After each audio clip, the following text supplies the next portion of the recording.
He says he wrote it in the old style. In the old style. He wrote it in the old style and commenced about every sentence with, and it came to pass, or now it came to pass, the same as in the Book of Mormon.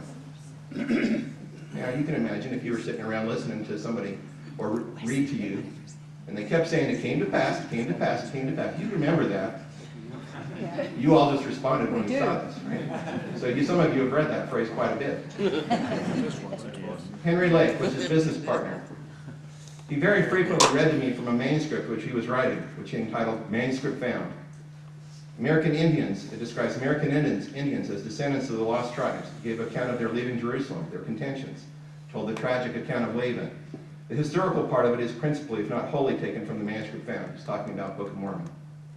He says, I well recollect telling Mr. Spalding that the so frequent use of the words, and it came to pass, now it came to pass, rendered it ridiculous. Aaron Wright, neighbor, also a justice of the peace. Lost tribes of Israel were the first settlers of America, is what it had. Included the Indians were their descendants. They journeyed from Jerusalem to America, as is given in the Book of Mormon, accepting the religious matter. The names were, more especially, are the same, without any alteration. The names again. Spalding had many other manuscripts, which I expect to see when Smith translates his other plays.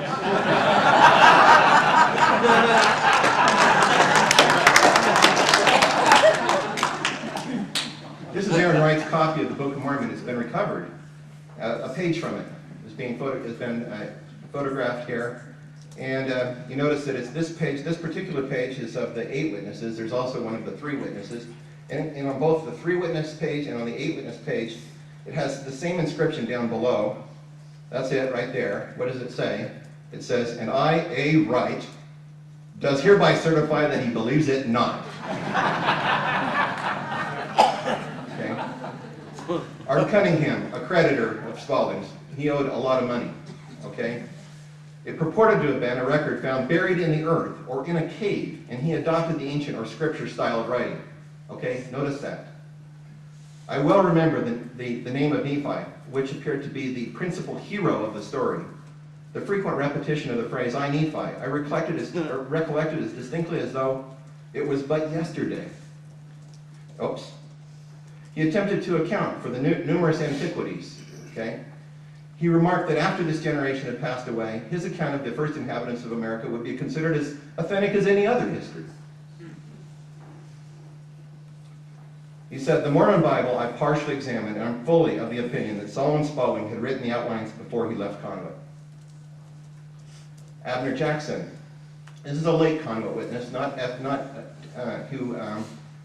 his testimony was gathered many years later, in 1880. Abner Jackson, son of a friend of Spalding's.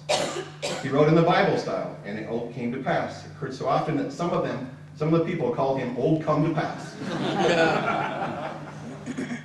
Moroni, spelled in an interesting way. Moroni, Mormon, Nephites, Lamanites, Nephi, and others. That's what it contained. Mormon account of the last battle at Cumorah. He says, in the Mormon account of the last battle at Cumorah, where all the righteous were slain, how much this resembles the closing scene in Manuscript Found. Old Esquire Wright heard it. That's Aaron Wright, right? We just shot his Book of Mormon. And he exclaimed, old come to pass has come to life again. Okay. Matilda Spalding Davidson, wife of Solomon Spalding. So she remarried. That's how she got the Davidson. It's an historical sketch of a long-lost race. It's written in the most ancient style, and as the Old Testament is the most ancient book in the world, he imitated its style as nearly as possible. Keep that in mind. Okay, he was imitating the Old Testament. It claimed to have been written by one of the lost nation and to have been recovered from the earth, and assumed the title of Manuscript Found. He was enabled from his acquaintances with the classics and ancient history to introduce many singular names, which were particularly noticed by the people and could be easily recognized by them.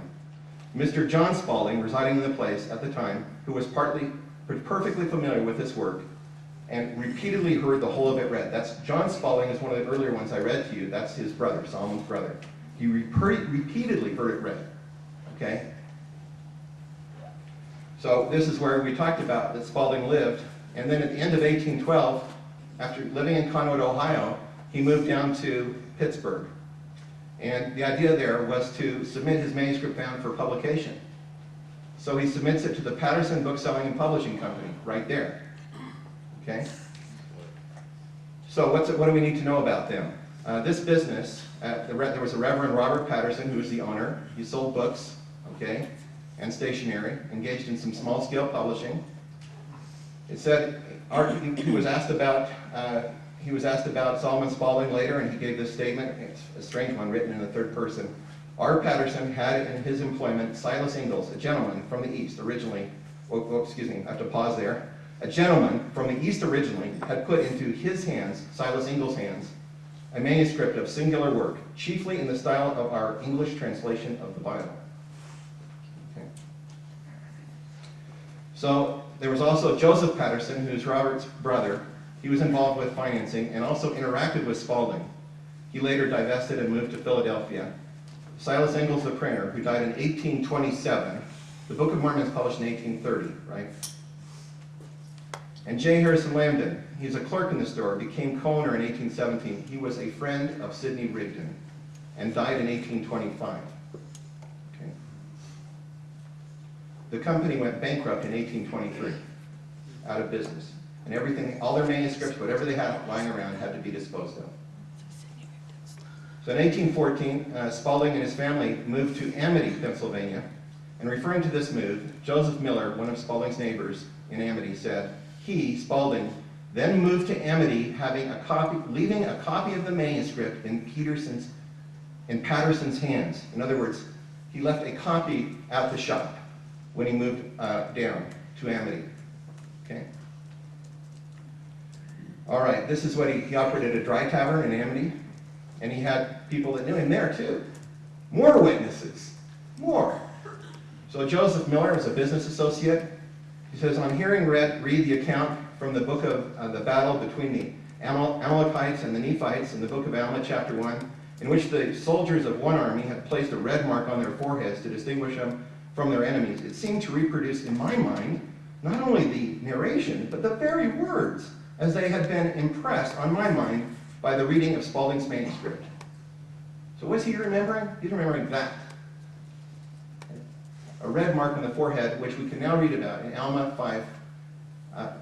chapter 3, verse 4. And the Amalekites were distinguished from the Nephites, for they had marked themselves with red on their foreheads after the manner of the Lamanites. Nevertheless, they had not shorn their heads like unto the Lamanites. Ultimately, because Spalding lacked the funds to pay for the printing, his revised manuscript remained unpublished in the print shop at his death in 1816. Meanwhile, the original lay bundled with his other work in a hair-covered trunk at the Spalding house. His adopted daughter, Matilda, reads her dad's work. She opens the chest. Okay, she's age 11. I perfectly remember the appearance of the trunk, and of looking at its contents. There were sermons and other papers, and I saw a manuscript about an inch thick, closely written, tied with some of the other stories my father had written for me, one of which he called The Frogs of Windham. He'd written this poem for his daughter. On the outside of the manuscript were written the words, manuscript found. Okay, so that box. You can imagine a young girl looking into the box and reading what her dad wrote. So if we take later testimonies from John Spalding and Matilda Spalding and we amalgamate them, you can come up with what manuscript found might have looked like. Okay? And I've done that here to try and give you some idea. It actually, manuscript found appears to have had, and I'm not going to, you have to go look up the testimonies online and come to this conclusion on your own, but the evidence is there. It appears to involve a tribe, one dispersal that involved the 10 tribes, led by Nephi and the tribe of Joseph. Okay? And they come across this way. I'm going to try and follow it with this cursor. That through China, spend some time in China, and then go over the Bering Straits and into North America. And there's a huge battle in 420 AD with involving Mormon and Moroni. It sounds familiar. Yeah, sounds familiar. Kind of, right? Kind of.